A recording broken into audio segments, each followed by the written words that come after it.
कसे आहात? घरात सुरक्षित ना? आणि माझा नेहमीचा आपुलकीचा प्रश्न, अभ्यास करतायत का? हो विद्यार्थ्यांनो, अभ्यास करायलाच पाहिजेत. विद्यार्थ्यांनो, आज आपण पाहणार आहोत तुमच्या 8वीच्या इंग्लिशच्या पुस्तकामधलं 1.3 trees are the kindest thing I know. ही आहे पोएम आणि याचे जे कवी आहेत ते आहेत Henry Ben. That is called poet. प्रत्येक जो स्टांजा आहे विद्यार्थ्यांनो, ह्या कवितेचा दोन दोन ओळींमध्ये चा एक कडवं तयार झालेलं आहे. प्रत्येक कडव्यामध्ये फक्त किती ओळी आहेत? 2 ओळी आहेत. मी हे तुम्हाला का सांगते? कारण ॲप्रिसिएशन ऑफ द पोएम हा नव्यानेच जो प्रश्न आहे तो अतिशय महत्त्वाचा आहे आणि तो तुम्हाला 8वी पासूनच अभ्यासाचा आहे आणि म्हणून मी तुम्हाला या गोष्टींचं सांगत असते. कोणती? की याला काय म्हणतात? पोएम. हे कवितेचं शीर्षक आहे. Title of the poem is trees are the kindest things I know. And who is the poet? Poet is Henry Behn. Trees are the kindest thing I know. They do not harm. They simply grow. बघा विद्यार्थ्यांनो, in the first stanza, the poet tells us that the trees are the kindest thing. अतिशय प्रामाणिक. झाडं अतिशय प्रामाणिक असतात. आपण गर्वाने सांगतो. प्रामाणिकच आहे. Without any expectation, they can provide all the facilities to everyone in every situation. प्रत्येकालाच मोजून मापून न देता प्रत्येकाला सर्वांना समान न्याय ज्यांच्याकडे असतो आणि जे सर्वांना समान वागणूक देतो, that person is called kindest thing. मग आता हा असं कोण आहे? फक्त निसर्ग, झाडं. म्हणून कवी याला काय म्हणतोय? Kindest. That is the adjective. This adjective is used for the tree. झाडासाठी म्हटलेलं आहे विद्यार्थ्यांनो. They do not harm. ते कोणाला त्रास देत नाही. harm म्हणजे काय? त्रास देणे. Simply grow. त्यांचे ते वाढत असतात. जे कोणालाच त्रास देत नाही, जे सर्वांना समान न्याय देतात, जे सर्वांना सारखी वागणूक देतात, जे सर्वांना सारख्याच सोयी सुविधा उपलब्ध करून देतात, त्यालाच काय म्हणतात? काइंडेस्ट. मग कुणाला म्हटलंय असं काइंडेस्ट? झाडाला म्हटलंय. And spread a shade for sleepy cows and gathered birds among their boughs. Shade जे आहे, शेड म्हणजे काय? सावली. जे जनावर असतात, गायी असतात, जे झाडाखाली झोपलेले असतात, त्यांना सावली देण्याचं काम कोण करतं? झाडं करत असतात. आणि पक्ष्यांना निवारा देण्याचं काम पण कोण करत असतात? झाडं देत असतात. म्हणजे म्हणून मग झाड काय आहे? काइंडेस्ट आहे. They spread the shade for sleepy cows and they provide the nests for the birds, so the trees are called kindest. They give us fruit and leaves above and wood make our houses of. आपल्याला सुद्धा देतात. ते काय देतात? फळं देतात, पानं देतात, लाकूड देतात. फक्त पशु पक्षी प्राण्यांनाच देतात का? नाही, मानवी प्राण्याला पण झाडं हे काय करत असतात? मदत करत असतात. So the poet called trees are the kindest thing. And leaves to burn on Halloween and in the spring new birds of green. आता what do you mean by Halloween? That is the festival in autumn observed in western countries. पाश्चात्य देशांमध्ये जसं आपण दिवाळी, दसरा, होळी हा सण साजरा करतो, त्याचप्रमाणे हा वेस्टर्न कंट्रीज मधला साजरा होणारा सण आहे. आणि मग त्यांच्यासाठी म्हणून ते काय देत असतात? झाडं पानं देत असतात. विविध रंगीबेरंगी पानं देत असतात. आणि ते कशासाठी? To burn on Halloween and in the spring new birds of green. Birds म्हणजे काय? कळी.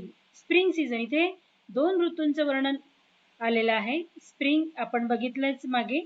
कोणता ऋतू आहे तो? वसंत ऋतू. आणि ऑटम जो आहे तो शरद ऋतू आहे. दे are the first Wien days begin to touch the beam of morning sun.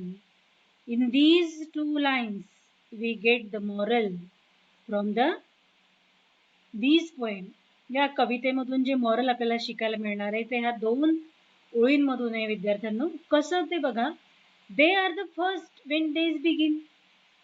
सूर्याला ते आपला काय म्हणतात, पिता मानतात आणि उठल्या उठल्या त्यांचं ते दर्शन घेतात, नतमस्तक होतात.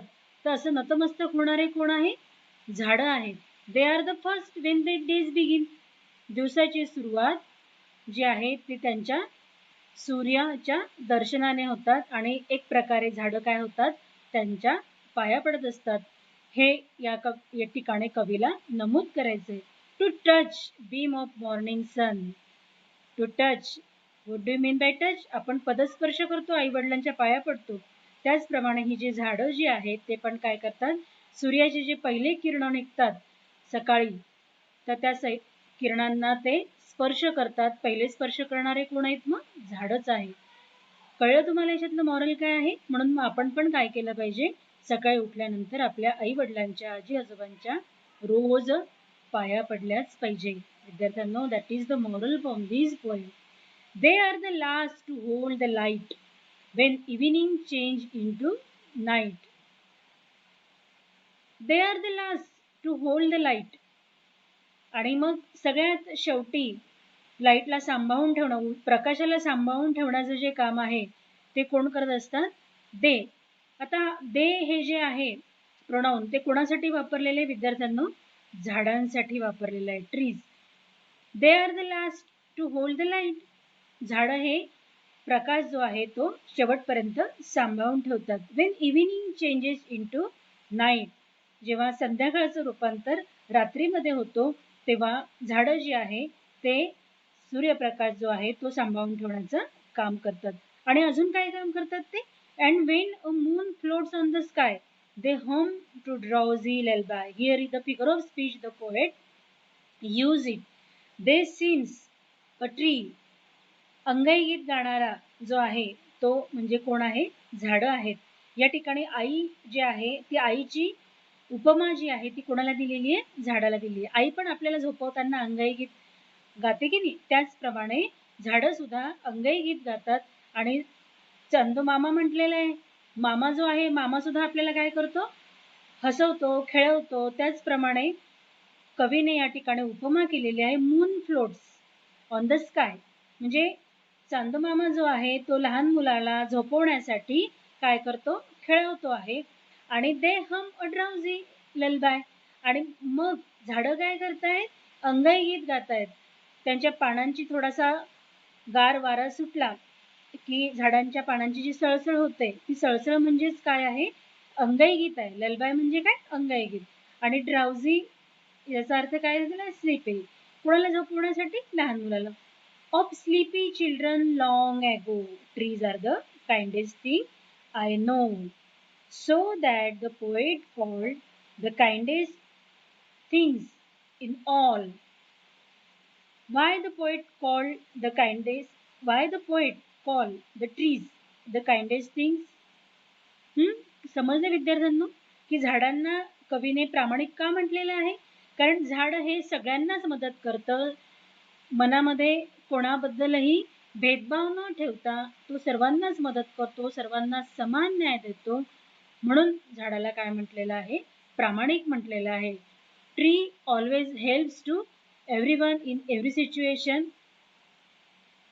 विद्यार्थ्यांनो, हे जे मार्जिन क्वेश्चन आहे हे मी तुम्हाला शिकवणार आहे. त्याच्यानंतर हा जो इंग्लिश वर्कशॉप आहे तो पण सोडवून घेणार आहे. ठीक आहे, समजली तुम्हाला कविता? समरी लिहिता येईल, समरी पण लिहायची आहे, प्रयत्न करायचा आहे समरी लिहायचा. कारण समरी लिहिल्याने आपल्याला काय होतं, प्रश्नांची उत्तर लिहायला आणि ॲप्रिसिएशन ऑफ द पोएम लिहायला अतिशय सोपं जातं. You have to write down the summary in English. How the poet called the trees in kindest things. Okay, so stay home, stay safe, till then, goodbye.